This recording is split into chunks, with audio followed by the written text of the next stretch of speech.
Very much. Thank you so much. I'm so grateful to be a recipient of this award and to be keeping such extraordinary company. I first of all want to thank all of you who are involved in making this possible, but the main thing that I want to do here is to just say how I'm inspired by the young people who are represented here, because I think that's the purpose ultimately of this foundation. And I want to tell just a brief story because Archbishop Tutu is here, one of my heroes, and let you know where I was when I was about your age. I'm really dating myself now, although I'm also dating the Archbishop, because back in 1979, I was a freshman in college at Occidental College in California. And I had had a somewhat rocky youth and teenage years. My father wasn't at home. I was growing up partly with my grandparents in high school. I'd gotten into trouble occasionally. It was what my mother called a good time Charlie, meaning I wasn't really serious in terms of my studies, in terms of my work. Had some awareness of the world around me, had some sense of injustice and unfairness, but it wasn't finely honed, it wasn't well developed. And I remember in 1979 arriving as a freshman and doing what freshmen do, trying to figure out what courses are and trying to change your study habits and trying to identify that food in the cafeteria, what it is.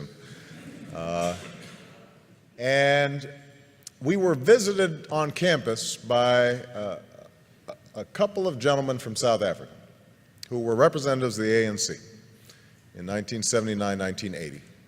And they spoke about their efforts to overcome apartheid. And for about an hour, myself and a group of students listened to these young men who were not much older than we were, describe the extraordinary struggles they were going through, the sacrifices that were being made, people who were enduring jail and torture and beatings because they had a sense that somehow, some way, justice would prevail. And that brief meeting, I think, in some ways changed my life, because what it told me, first of all, was that ordinary people can do extraordinary things when they're given an opportunity. We sometimes think that our leaders have to have fancy degrees or well-educated or some public office somewhere. These young men had none of those things. But what they possessed was an anger over injustice that they were able to channel in a constructive, positive way. And I thought to myself that they gave me some sense of the direction that my life might go. And so I became active in the anti-apartheid movement on campuses. And I'm not sure we were particularly effective. As I recall, Occidental College continued to refuse to divest despite the various protests that we organized as students. I transferred to Columbia, and there was similar resistance on Columbia's campus. But over time, I like to think that I was part of that mosaic that applied pressure and ultimately helped those in South Africa achieve the extraordinary liberation that I would witness almost 10 years later as a law student. And I remember the image of Nelson Mandela walking out of prison and understanding that a seminal moment in history had occurred and that Mandela's long march towards freedom was not his alone, but was part of thousands of footsteps, of millions of footsteps of people all around the world. And I trace back me getting involved in politics to that moment, because as a consequence of that organizing on a college campus, I became a community organizer. As a consequence of a community organizer, after going back to law school, became a civil rights attorney. As a consequence of being a civil rights attorney, I entered the state legislature, and I now stand before you as a United States Senator and as a candidate for president.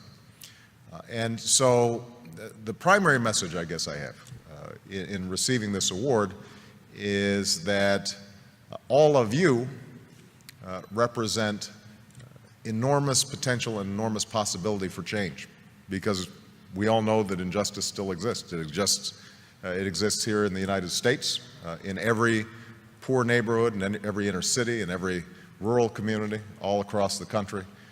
There is quiet desperation. Young people's lives are filled with sadness and desperation and anarchy and chaos. And obviously all around the world, we see those same symptoms of hopelessness made manifest in places like Darfur, in places like the Middle East, in places that too often are forgotten about and not written about until they flare up in tragedy. So I hope that all of you who are on the brink of doing extraordinary things decide to channel that talent and that energy and that imagination to figuring out how do you move the process along for a better history. You know, how do you put your shoulder against the wheel and move that boulder up the hill? And I'm absolutely confident that if all of you take up that challenge, the world is waiting for you, ready to be changed. Because I think we live in this moment in history right now where the hunger for change, the hunger for something new, the desire to break out of the ordinary, the self-interested, the petty, the trivial, is everywhere. And they're waiting for you. And so I hope that as you see the recipients of this award, you recognize that